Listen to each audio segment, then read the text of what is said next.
from Sarangani Province, the fighting pride of the Philippine Manny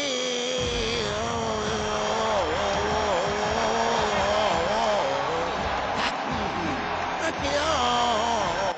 Dahil malapit-lapit na naman ang laban ni Manny Pacquiao, mga boss.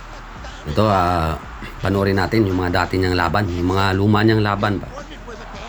Ito ang gaano kabagsik itong si Manny Pacquiao. Sa edad niyang 46 ngayon, ay 46 years old, dahil lalaban ulit siya ngayon sa July yata yon, mga boss. Ito, makikita natin ang kanyang mga pinagdaan ng laban. Ito, sa mga legendary boxer na kagaya nila Morales, Marquez, Barrera, Bradley, yan, si Vasquez, si Hatton, lahat ng mga legendary na talagang mga sikat, mga champion talaga yung kanyang mga tinalo dito. Ayan, si Solis to, yung kanyang binabakbakan dyan, si Solis. Matangkad dyan si Solis, pero talagang nagawa pa rin pataubin ni Pacquiao ito si Barrera sa pangalawang laban na nila ito. Itong si Barrera na to. Ayan, at nanalo pa rin si Pacquiao dyan sa... At dito si Marquez, ang kanyang pinakamatinding karibal sa mundo ng boxing, ay sa pangalawang pagkakataon yata nilang laban yun o pangatlo. Ito si De La Hoya. Ulanan niya ito ng suntok at hanggang si De La Hoya dito ay sumuko. Ayan si Cloutey. Wala nang ginawa kundi mag-cover at talagang grabe yung binato ng suntok ni Pacquiao dyan. Si Margarito, napakalaki, champion din. Dito niya nakuha ang pangwalo niyang division na champion. Ayan, si Morales. Unang natalo si Pacquiao, pangalawa nanalo si Pacquiao, pangatlo nanalo pa rin si Pacquiao kay Morales. Dito sa laban na to, natalo si Pacquiao dito, pero talagang bloody face na si Marquez dito. Ito naman si Cotto. Talagang bugbog sarado dito si Cotto sa laban na to. Talagang kinawawa ni Pacquiao. Ito naman yung mayabang na si Brandon Rios, na talagang pinaulanan rin to ni Pacquiao na suntok. Ayan si ano naman, si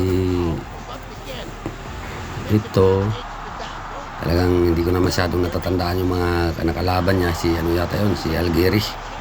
At dito naman si Mayweather ito.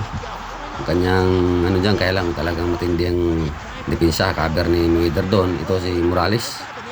Ito yung pangatlo na yata nilang laban ito. Ito naman kay De La Hoya, balik kay De La Hoya, talagang binugbog niya itong dating 5 division world champion. Ito si Margarito, puro talagang mga matitigas ang mga nakalaban ito ni Pacquiao. Unlike Inoue ngayon, na talagang namimili pa nga ng kalaban si Inoue. At halos hindi nalabas sa bansang Japan sa tuwing lalaban. Samantalang to si Pacquiao, kahit sino, basta inamon siya, talaga namang lalaban talaga siya. Kahit na ano, ito, duda ako dito na talagang panalo sana si Pacquiao dito kay Horn na yan. Dito si Morales, ang kanyang kaharap dito, talaga namang ito pala yung ano, yung pangatlo na laban. Talagang tulog talaga si Morales yan, at tinapos na ng referee ang laban nun. Ito naman si Solis, na napakalaki pero bagsak. Margarito pa rin, talagang matindi dati ang galawan ni Pacquiao. Talagang kaya pag ito ang lumalaban nun, talagang tigil ang ikot ng mundo, kumbaga. Kahit nagtatrabaho ka, titigil ka dahil talaga namang very excitement ang mga bawat laban ito ni Manny Pacquiao, mga boss. Yan, si Mayweather, kunyari hindi nasasaktan, pero totoo niyan, sa lakas ng suntok ni Pacquiao. Ito si Bradley.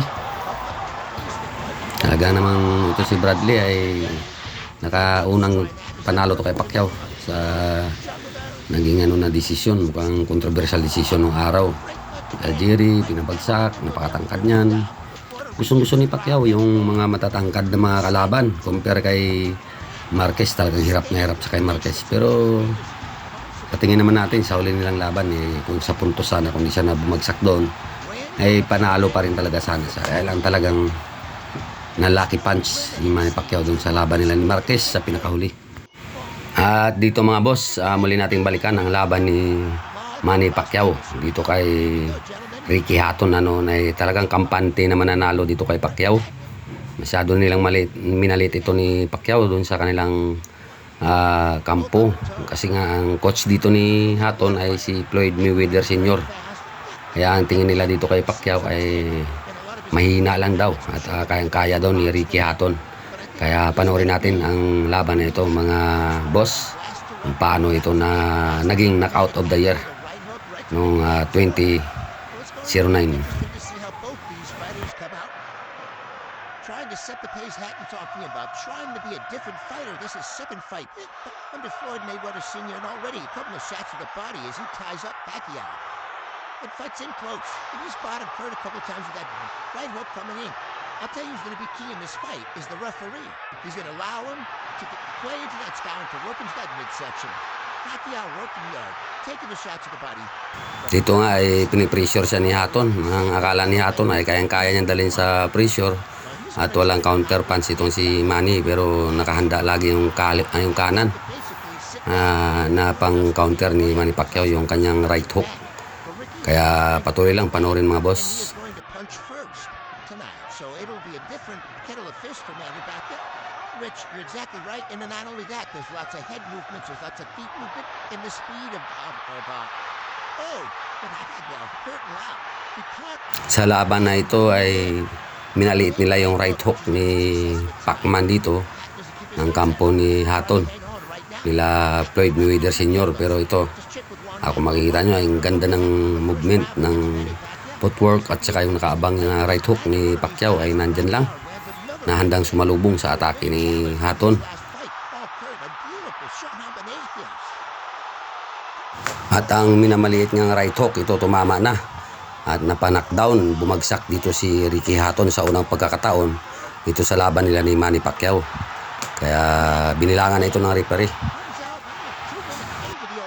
At nakabangon pa nga ito si Hatton. Pero ang pinagtataka ng karamihan dito ay yung ganyan, yung ginawa ni referee Bayless na ayaw niya munang pasugurin si Pacquiao. Siguro ramdam ni Bayless na talagang hilo pa si Hatton doon. Ayan niya, kung makikita nyo, ina-atras ni Bayless itong si Manny Pacquiao para hindi agad makasugod dito kay Hatton kasi nahihilo pa nga ito. At yan, nag-upisa na naman. And Ricky Hatton has struggled against southpaws previously and seems to be in a battle already as Pacquiao is just bringing it to her. Ray Roach predicted the third round. He said it as a joke to annoy Mayweather. He might have been a little too conservative and Hatton's in trouble again. At muling pinabagsak ni Manny Pacquiao dito sa pangalawang pagkakataon. Ito si Ricky Hatton sa round 1 yan mga boss. Kaya pangalawang bagsak sa round 1 itong tinamo ni Ricky Hatton. Buti na lang na save of the bell siya dito.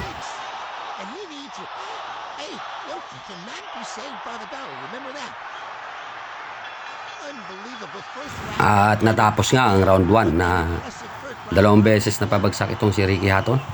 Buti na lang inabot ng oras at na save of the bell ito si Ricky Hatton.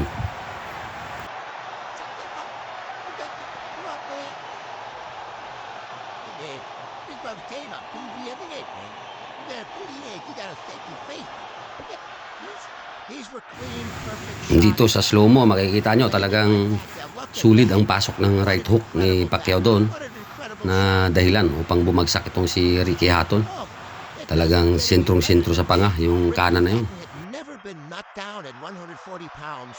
He's been knocked down twice already in this opening round by Pacquiao. And we talked about his struggles against left-handers. You have to wonder, is he not able to see that right hook coming because of the weird angle? Being at the gym and seeing Freddie work, they worked on that punch time and time again. At dito magsisimula na naman ang round 2. At kitang-kita na kampante pa rin to si Hatton.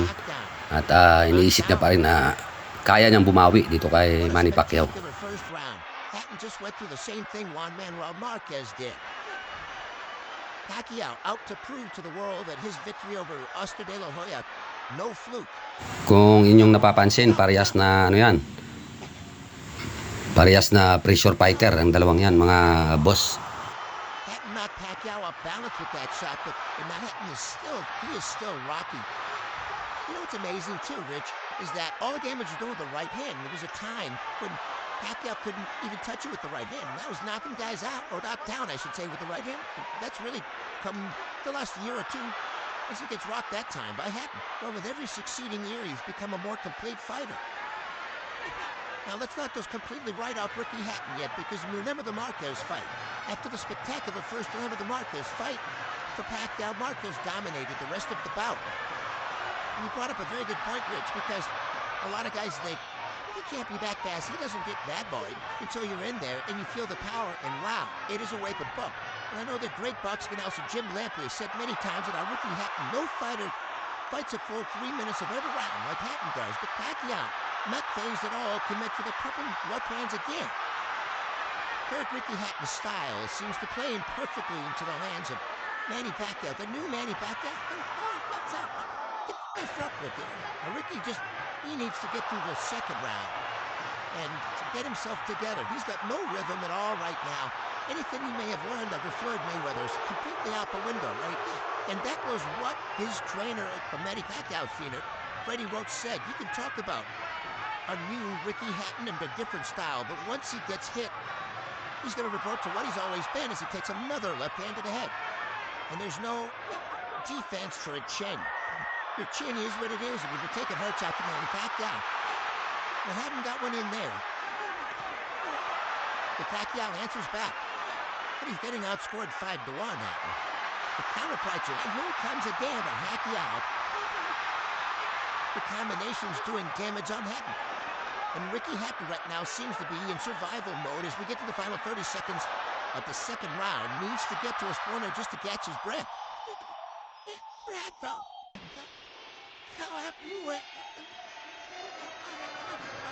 The movement of Pacquiao keeping Hatton in trouble. Manny Pacquiao, remember, fails to surprise me with what he brings to the table. It's always a little better than I thought. At dito talagang tumama itong napakasulit at napakalakas na kaliwa ni Pacquiao. At ito ay naging dahilan upang bumagsak at matulog itong si Ricky Hatton dito, mga boss. At dahil sa knockout na yan ay hinirang na knockout of the year noong 2009. Itong pag-knockout nito kay Ricky Hatton ni Manny Pacquiao. Talagang matindi ang pagkakabagsak, tulog, hindi nakabangon at tinigil na ng referee na si Velez. Ay matindi talaga yung kaliwa ni Manny Pacquiao kapag tumama ng solido, mga boss. Is there any question that he is the best fighter in the world right now? He just cemented his legend. Not only is he the best fighter in the world, he's the most playing fighter. This is an all-time great. You understand that you're looking... Grabe ang tinamong pinsala ng kaliwa na yon ni Pacquiao na tumama sa panga nito ni Daitman Ricky Hatton. Talagang bulagta talaga. Kahit saang anggulo titignan, talaga namang napakalinis, solido, napakalakas, mga boss. At ngayong parating na July 2025 ay may laban itong si Manny Pacquiao. Sa edad niyang 46 ngayon, lalaban siya sa champion na si Barrios, mga boss. Kaya titignan natin, panoorin natin ang laban nito na sa parating na July, kung talagang nandyan pa rin yung lakas. Kung ganitong kabataan ni Manny Pacquiao, kung inabot ito ni Inoue, siguro walang Inoue na sisibol ng undefeated hanggang sa ngayon, mga boss. Kaya kung nagustuhan nyo itong ating video, mga boss, paki-like and subscribe lang at abangan ang mga susunod nating mga i-upload tungkol dito sa ating pambansang kamao na si Idol Manny Pacquiao.